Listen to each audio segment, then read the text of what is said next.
buat ERD gitu ya. Terus menjadikannya relational diagram yang kayak gitu-gitu. Oke. Jadi kurang lebih nanti soal post testnya ya semacam seperti itulah modelannya. Jadi beberapa saya lihat itu skornya ini sih variatif ya. Jadi nilai tertinggi itu ada yang sempurna 100, tapi ada yang juga nilainya masih di bawah 50 gitu. Jadi kan bingung saya naikinnya ya. Jadi yang nilainya kurang tolong tugasnya dikumpulkan. Apalagi saya nggak naruh due date ya, tanggal apa namanya, keterlambatan saya tidak taruh. Karena nanti kan saya cari yang paling tertinggi aja nilainya ya. Kecuali tugas yang pertama. Tugas pertama kan resume. Kalau resume itu ya harus tepat waktu ya. Kalau IRD kan seiring waktu kalian ada perubahan, relational model juga nanti ada perubahan, kayak gitu ya. Jadi nanti yang paling sempurna nilainya lah kalau untuk yang dua tugas yang itu. Oke, ini saya sebenarnya udah ngarahkan untuk untuk belajar mandiri aja. Tapi ya nggak apa-apa ya, saya terangkan sedikit aja tentang relational model. Materinya sudah saya upload.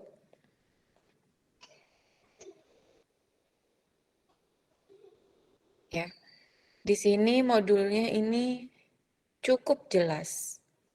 Ya, tahapan-tahapannya juga sangat jelas. Ya, jadi di sini kita kalau kalian ingat lagi yang kemarin kita pelajari, kalau yang kalian kita pelajari kemarin itu cara-cara memodelkan data itu ada 4. Yang pertama adalah dengan hierarki, kedua network, ya, ketiga IR model, keempat ada yang disebut dengan relational model. Untuk IR model sama relational model ini jelas ini adalah untuk database yang bersifat SQL, ya, yang terstruktur.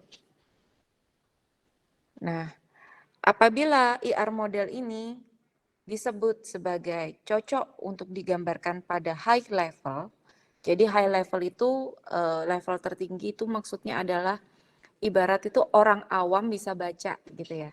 Jadi dibaca oleh di tingkat manajerial, tidak secara detail, tidak. Jadi kita cukup tahu aja ada entitas apa, hubungannya seperti apa, relasinya apa, kardinalitasnya apa. Kardinalitas itu yang ini loh, one to many to many, itu adalah kardinalitas atau derajat tertinggi. Ya, jadi one to many berarti maksimal satu ke banyak, ke maksimal banyak, atau ke maksimal lebih dari satu.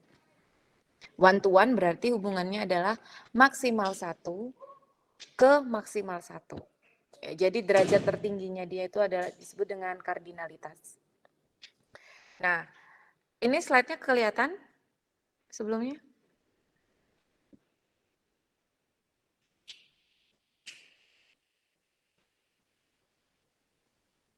Share screen saya jalan nggak ini?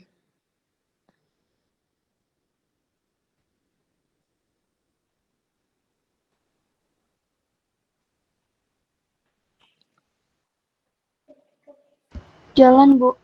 Oke, ya. Jadi ketika IR model ini adalah Oke, terima kasih. Jadi ketika IR model ini disebut sebagai high level, maka relational model ini disebut sebagai lower level, bukan lowest ya, bukan level yang terendah, bukan, tapi lower, lebih rendah. Sehingga pada relational model ini dia lebih detail. Ya, mulai dari jenis tipe datanya dia apa, primary key-nya yang mana, foreign key-nya yang mana. Kalau di entitas kan nggak disebutkan foreign key-nya apa. Ya kan dia cuma menyebutkan ada atribut kunci ini di entitas ini. Nah, tapi kalau di relational model enggak, dia lebih detail. Nah, model data relational ini intinya adalah berupa tabel berdimensi 2 dengan masing-masing relasi tersusun atas baris dan atribut dalam bentuk kolom pada suatu baris data. Ya. Jadi masing-masing relasi atau tabel ini memiliki struktur yang mirip dengan, dan di sini ada perbedaan IR dan istilah ya. Ketika relasi sini ya, sebentar. Nah, ketika di IR model kita sebut sebagai entity atau entitas, di relational model ini disebut sebagai relation. Jadi tabelnya itu disebut dengan relation. Entitas itu disebut dengan relation. Ya. Kemudian kalau relation, nah kalau di database disebutnya sebagai table. Jadi kalau kita udah mulai query itu di tabel mana gitu ya. Itu kalau di IR model disebut entity mana, entitas mana. Kalau di relational model disebut dengan relation yang mana. Nah, kemudian ada, dan ini ada perbedaannya ya. Jadi yang lain ada seperti atribut, tetap dia atribut. IR model ini disebut dengan identifier atau atribut key. Relational model disebut dengan key. Database disebut dengan key. Ya, kalau relational ini ada primary key dan ada foreign key. Ya, jadi ini ada gini ya. Oke, saya balik ke atas. Itu adalah sebuah tabel yang terdiri dari beberapa kolom dan beberapa baris. Contohnya seperti ini. Nah, ini adalah relasi. Jadi kalau kita bikin IR diagram, mungkin di sini disebut dengan entitas branch atau entitas cabang, gitu ya bahasa Indonesianya. Ada dua buah entitas, yaitu entitas cabang dan entitas staff. Nah, kalau pada relational model ini disebut dengan relasi branch, relation branch, dan ada relation staff. Oke. Nah, di dalam branch ini ada atribut. Ini atribut nih.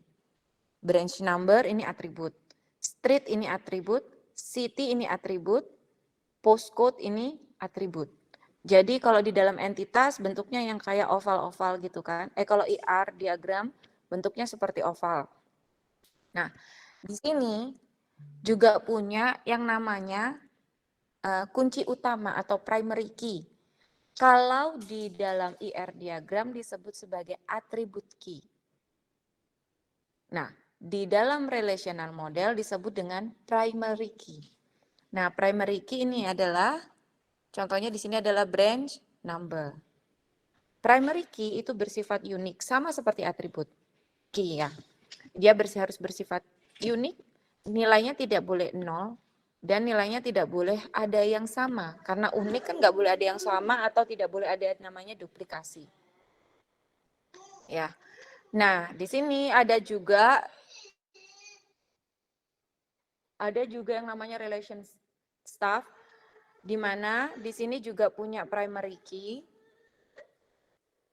Tunggu sebentar ya, bentar, maaf.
Oke, maaf ya, lanjut. Jadi di sini ada relasi branch dan ada relasi staff. Ya. Nah, di sini ada yang disebut dengan primary key, di sini adalah branch number. Ya, untuk relasi relation branch ini primary key-nya adalah branch number, dan untuk relasi staff ini yang di bawahnya primary key-nya adalah staff number. Ya, ini primary key atau atribut key-nya. Tanda unik dari masing-masing entitas. Nah, di sini branch number di sini yang merupakan primary key di entitas atau di relasi branch ini bisa digunakan sebagai foreign key. Foreign key itu adalah dia adalah sebuah primary key atau atribut key yang di entitas lain yang digunakan sebagai penghubung. Jadi antara relasi branch dengan relasi staff ini dihubungkan dengan foreign key atau primary key yaitu adalah branch number. Oke, sampai situ bisa dipahami ya. Jadi caranya menghubungkan antara satu relasi dengan relasi lain adalah dengan menggunakan primary key atau foreign key. Tidak boleh kata kakak. Kakak ngapain aku? Oke, nah selanjutnya di dalam staff ini ada staff number, ada first name, ada last name, ada posisinya, ada jenis kelamin, DOB dan salary dan sebagainya. Sehingga apabila kita ingin mengetahui staff si David ya, staff David ini dia bekerja di cabang mana itu bisa dengan cara kita lihat staff number-nya adalah SG14. Nah, SG14 ini dilihat branch number-nya berapa? Branch-nya 003. Sehingga dengan foreign key ini kita bisa lari ke tabel atas, kita bisa lihat D003 adalah yang berlokasi di alamat ini, kota ini, dan postcode-nya ini. Oke. Nah, dari sini juga kita bisa lihat karyawan siapa saja yang bekerja di branch number 3 atau branch number 5 misalnya. Caranya bisa, yaitu dengan cara dia mencari di dalam tabel staff, ya dari ini kan yang dilihat adalah primary key-nya adalah B005 ini. Dari sini dia lari ke dalam relasi staff, dia akan mencari karyawan siapa saja yang memiliki branch number adalah B005. Oh, ternyata di sini ada si staff nomor SL21 dan SL41. Siapa aja namanya? Namanya adalah John dan Julie. Ya, itu adalah fungsi dan itu adalah fungsi ya. Fungsi utama dari primary key dan foreign key, yaitu adalah untuk menghubungkan antara satu tabel dengan tabel yang lainnya. Dan dia harus bersifat unik. Jadi antara tabel satu dengan tabel lainnya pasti ada relasinya. Bentuk relasinya seperti ini. Ya, tanda panahnya seperti ini. Ya. Di sini ada domain definition-nya, jadi sampai size 25, size 15, apakah dia date dan sebagainya nanti bisa dibaca ya. Baris data dalam relasional itu disebut dengan tuple, kolomnya ini adalah atribut, ya jadi ini kolom ini adalah atribut, baris yang ini namanya tuple. Jadi tuple 1 SL21, tuple 2 SG37 ya. Kemudian tabel disebut dengan relation, domain itu kumpulan dari harga atomik yang dapat dimiliki oleh kolom atau atribut. Ya. Ini nanti bisa dibaca sendiri. Oke, ini bisa dibaca juga primary key, foreign key, batasan-batasan. Oke. Nah, sekarang lanjut ke ini yang penting sih. Ya, ini yang tadi saya sebut ya. Jadi di sini ada apa? Satu baris pada satu relasi menjadi referensi dari sekumpulan baris dari relasi lain. Hal ini bisa terjadi karena ada yang disebut dengan foreign key. Nah, ini yang perlu dicermati oleh teman-teman nanti ketika kalian membuat relational model. Itu nanti dibaca ya. Itu basic kalian untuk menggambar ya. Di sini sih modulnya sudah sangat menurut saya sangat jelas. Kalau ada istilah yang tidak dipahami bisa belajar mandiri ya, browsing, googling. Nah, kemudian ini transformasi dari IR diagram ke basis data relasional. Itu tahap transformasinya yang pertama ya. Kita buat caranya adalah entity relationship diagram menjadi basis data, entity menjadi tabel, entitas itu dirubah menjadi tabel, dan atribut menjadi kolom atau field dari tabel tersebut. Ya, kemudian Yang keempat ini, setiap tipe entity dibuat satu tabel. Jadi kalau ada entitas seperti di sini ada customer, maka customer ini dibuat jadi satu tabel. Kemudian misalkan di sini ada supplier, maka supplier ini menjadi satu buah tabel juga. Jadi ada tabel customer, ada tabel supplier. Nah, di mana ini memuat semua atribut simple. Ingat ya simple atribut? Simple atribut tuh ya atribut biasa. Dia bukan dia tidak composite, dia tidak multi value, pokoknya atribut yang biasa lah, yang isiannya cuma satu itu disebut dengan atribut simple atau simple atribut. Sedangkan untuk atribut komposit hanya dibuat komponen-komponennya saja. Nah, contohnya seperti ini. Address di sini digambarkan sebagai atribut composite. Dia memiliki street, city, state, dan zip code. Ya, ini semua value-nya sama yaitu alamat, menjelaskan hal yang sama yaitu alamat. Hanya saja dibagi menjadi jalannya, kotanya, ya, provinsinya dan zip code-nya di mana. Oke, di sini ada tabel customer, dia memiliki atribut key adalah ID, sehingga ID di sini adalah primary key-nya. Primary key biasanya posisinya paling kiri. Ya, foreign key biasanya posisinya nomor 2 setelah kiri atau paling belakang. Oke. Jadi biasanya tuh foreign key di sini atau justru yang paling terakhir. Biasanya, ya. Oke. Kemudian di sini dia punya ID, ya. Kemudian dia punya name. Nah, kemudian di sini kan dia punya address. Di sini dia tidak akan tulis address, tetapi langsung ke bagian-bagiannya yaitu street-nya, city-nya, state-nya, dan zip code-nya. Jadi address ini dihilangkan, tetapi langsung ke isian-isian kecil ini yang dimasukkan, atribut kompositnya langsung dimasukkan. Salam. Ya.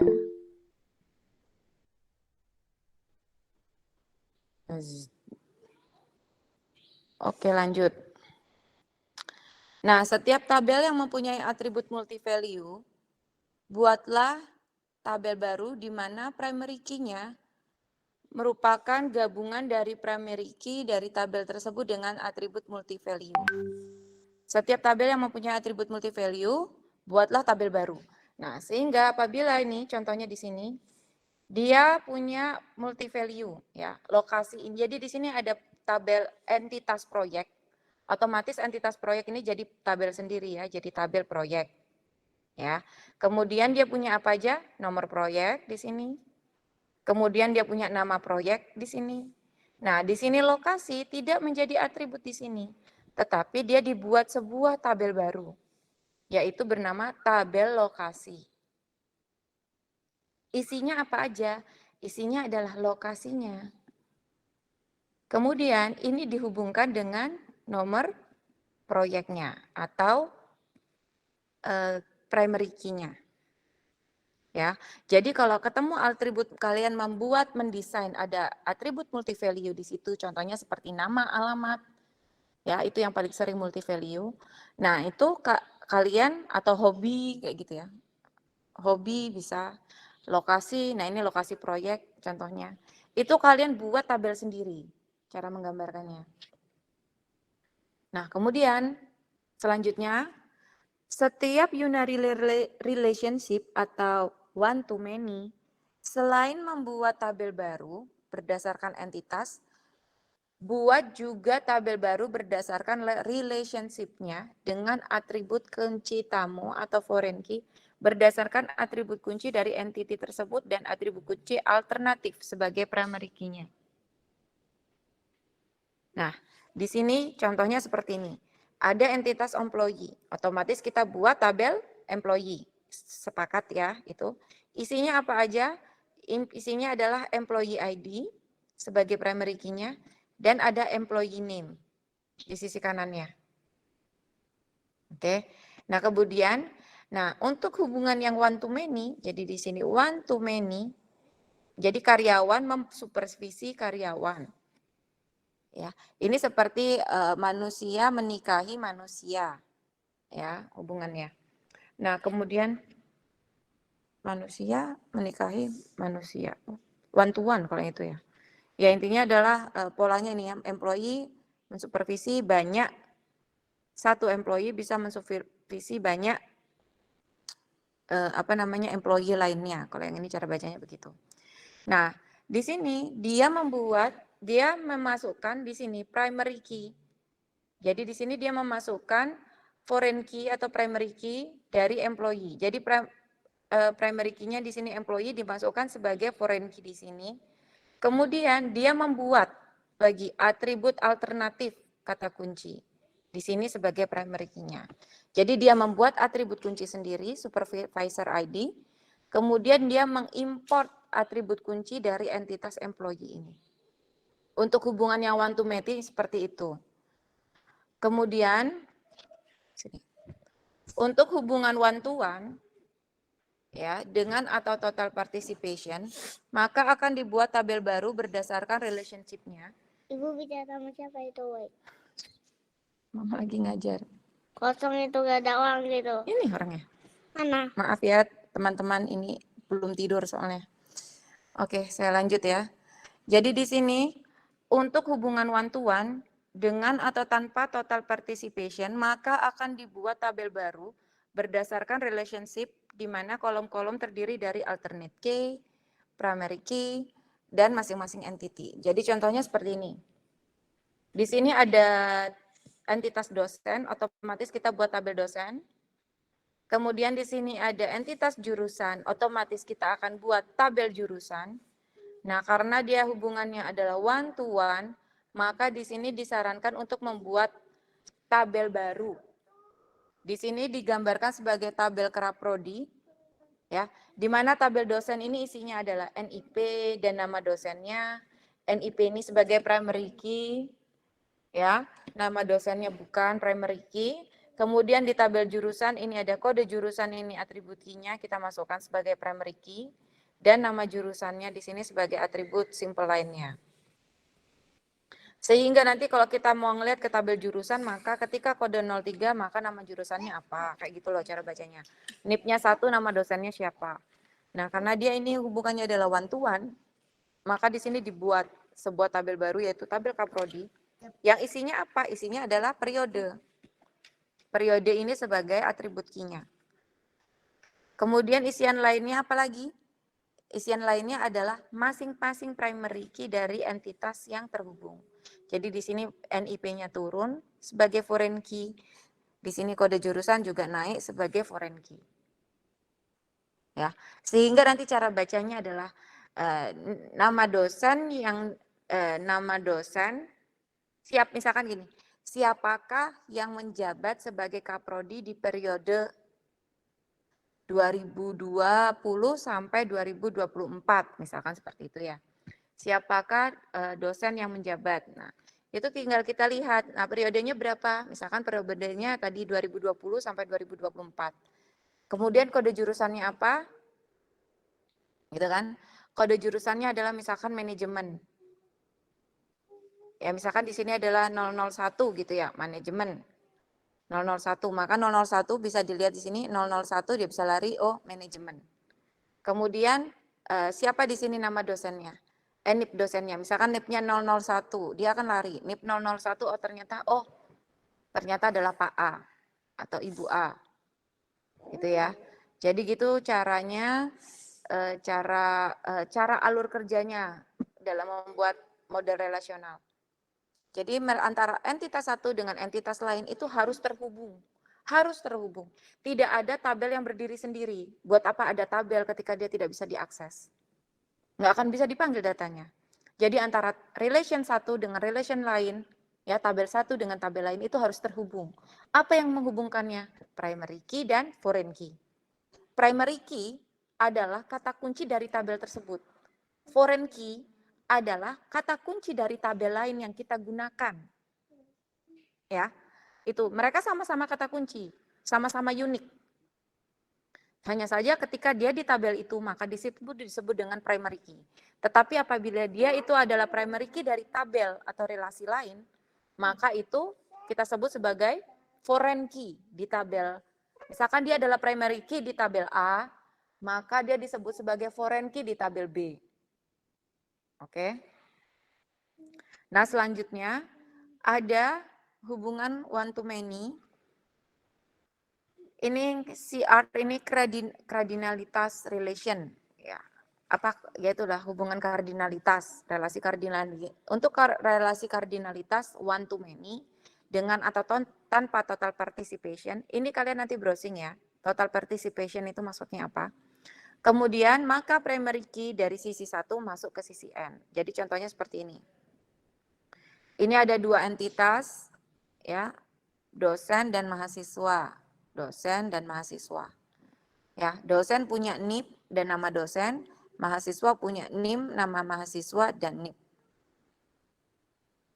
Nah, maka di sini karena dia hubungannya one to many, maka NIP-nya di dosen ini itu harus masuk ke sebagai foreign key di tabel lainnya. Harus masuk apabila hubungan one to many. Jadi di sini harus masuk. Bu, kenapa bukan NIM-nya mahasiswa yang dimasukkan ke dalam dosen? Ayo kira-kira gimana alasannya?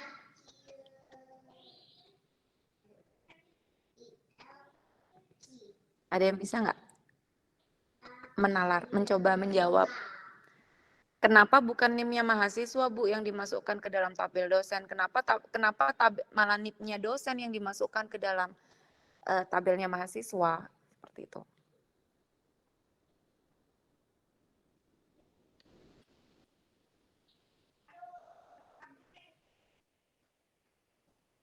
Karena dosennya satu, Bu.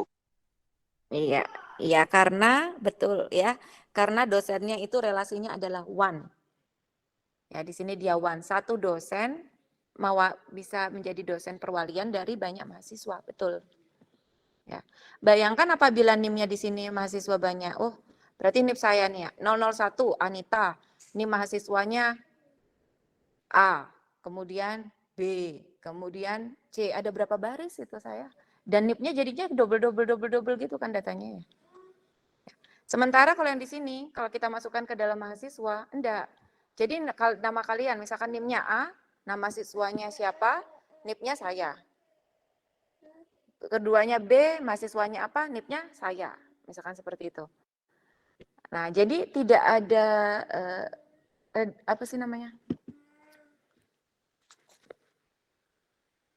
Tidak ada data yang, tidak ada penumpukan data yang tidak perlu. Ya, karena NIM-nya kalian ini kan harus ada. Sementara NIP saya jadinya double kon ya. Padahal ini sebagai primary key, jadi itu tidak boleh. Sudah, sebentar ya.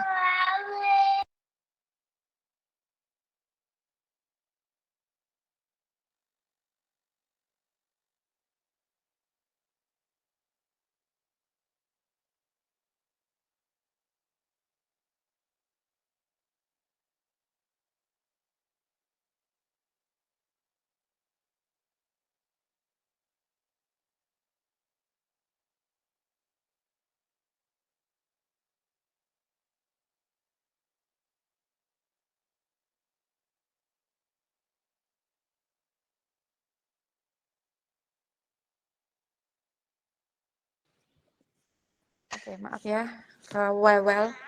Jadi selanjutnya adalah untuk relasi yang many to many, dibuat tabel tersendiri berdasarkan relationship-nya dengan kolom-kolomnya terdiri dari alternate key dan primary key dari masing-masing entitas. Jadi contohnya, di sini ada tabel mahasiswa, ada entitas mahasiswa, kita buat tabel mahasiswa. Di sini ada entitas mata kuliah, kita buat tabel mata kuliah. Ya, karena hubungannya adalah many to many, ya, karena hubungannya many to many, ini boleh dibuat tabel tersendiri. Jadi kita buat tabel sendiri, di sini kita sebut tabel KRS. Ya, untuk mahasiswa isinya adalah NIM dan nama mahasiswa. Untuk mata kuliah isinya adalah kode mata kuliah dan nama mata kuliahnya. Nah, isi KRS ini apa, Bu? Isinya adalah atributnya. Apa? Semester. Sama kayak yang tadi kan? Ya, sama dengan yang di sini. Isinya Kaprodi ini apa? Ya, atributnya. Atributnya di sini ada semester. Nah, selain itu, dia juga harus memasukkan NIM di sini sebagai penghubung dan di sini memasukkan mata kuliah sebagai penghubung juga, sebagai foreign key. Jadi tabel KRS ini berasal dari relasi. Kalau di IR diagramnya itu relasi. Ya, di sini bisa dibuat sebuah relation. Bingung dah istilahnya. Jadi ini kan awalnya bukan entitas ya. Kalau entitas kan jadi relation. Memang di sini entity, di sini relation. Ya, kalau di sini namanya relasi, yang harusnya ini cuma hubungan, tetapi di sini juga dijadikan relation, gitu. Atau dibuat tabel baru lah, dijadikan tabel. Padahal ini bukan entitas, gitu. Nah, isinya apa? Isinya adalah atribut yang ada di sini dan foreign key di sini. Nah, selanjutnya ya silakan transformasikan IR model dari studi kasus yang sudah kalian buat ke dalam model relasional. Di sini ada banyak contohnya ya. Ini contohnya rental VCD film. Ini dibentuk menjadi tabel seperti ini. Ya, ada tabel customer. Di sini ada keterangannya banyak, detailnya nih. Saya rasa ini cukup mudah dimengerti. Cuman kalian saya titip pesan ya untuk belajar mengenai total partisipan ya yang tadi ya, total partisipan kapan dan apakah kalian perlu ada total partisipan. Jadi intinya adalah tugas selanjutnya ini adalah mentranslate IRD kalian itu ke dalam bentuk relational model. Saya sudah buat linknya, dikumpulkan bebas sebelum UTS. IRD kalian boleh diperbaiki sampai sebelum UTS. Jadi sebelum UTS silahkan diperbaiki. Besok kan sudah mulai dengan Pak Nanang. Ya, nanti pasti akan ada masukan juga dari beliau. Sampai ke normalitas, ada 2 pertemuan dengan Pak Nanang. Jadi nanti di situ kalian boleh sharing sama beliau, silahkan. Ya, silakan sharing dengan beliau. Kemudian nanti kalian fixkan IRD kalian dan relational model kalian. Nanti buatnya dengan menggunakan draw.io yang free. Tapi kalau kalian punya aplikasi lain, monggo. Ya, kalau dengan menggunakan draw.io ini sedikit berbeda dengan contoh yang tadi ya. Kalau tadi kan di sininya kolomnya ke bawah gitu ya, kolom. Nah, kalau di sini yang bisa kalian buat adalah seperti ini. Jadi atributnya ke samping. Ya, ke samping. Jadi di sini customer ID, order date, bla bla bla bla bla bla ke bawah nilainya. Menjadi baris. Kalau yang di situ tadi kan atributnya dalam bentuk kolom. Gitu. Soalnya saya masih belum dapat tools yang ini sih. Di sini entity ya. Di sini kalau yang menggunakan tabel yang ini dia hanya punya primary key. Kalau yang di sini dia punya primary key dan foreign key. Ya, kemudian untuk hubungannya menggunakan tanda panah biasa aja. Sama seperti atau boleh langsung relasi yang seperti ini juga boleh. Kalau yang di sini berarti one to many. Di mana di sini boleh 0. Ya, jadi primary key di customer ID ini tidak boleh 0, not null, ya. Di mana customer ID ini bisa mengakses customer ID, order date dan sebagainya. Ada banyak. Di mana ini hubungannya adalah ini 1, harus ada 1, maksimal 1. Di sini bisa ke banyak atau minimal 0.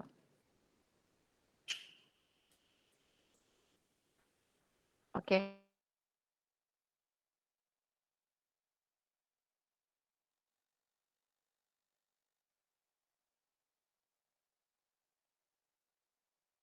Untuk absensi saya serahkan ke Adel aja ya, Adel. Minta tolong bantuannya Adel untuk Google Form. Saya nggak apa-apa sih sebenarnya kalau ada yang nggak datang karena memang kelasnya ini juga malam ya. Waktunya kalian untuk istirahat juga sebenarnya. Oke, ada yang mau ditanyakan sebelum saya akhiri kelasnya?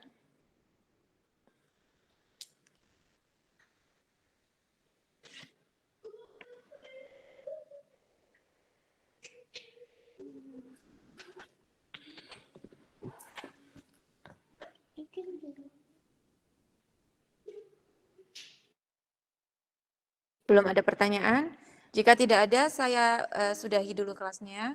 Jika ada yang ingin ditanyakan, monggo ya japri saya walaupun bukan off, sudah digantikan oleh Pak Nanang. Nah, tapi jika ada yang masih ingin ditanyakan mengenai desainingnya mulai dari ERD, relational modelnya, monggo ya japri ke saya welcome untuk jawab. Oke, jika tidak ada pertanyaan, saya sudahi kelasnya. Selamat beristirahat teman-teman. Untuk tugasnya, waktunya maksimal sebelum UTS dan saya minta tolong dikumpulin lah ya. Ya, soalnya itu untuk bantu kalian juga, bukan buat saya kok sebenarnya. Ya, oke, baik saya sudahi. Assalamualaikum warahmatullahi wabarakatuh. Selamat beristirahat. Waalaikumsalam. Terima kasih. Terima kasih, Bu. Terima kasih Bu.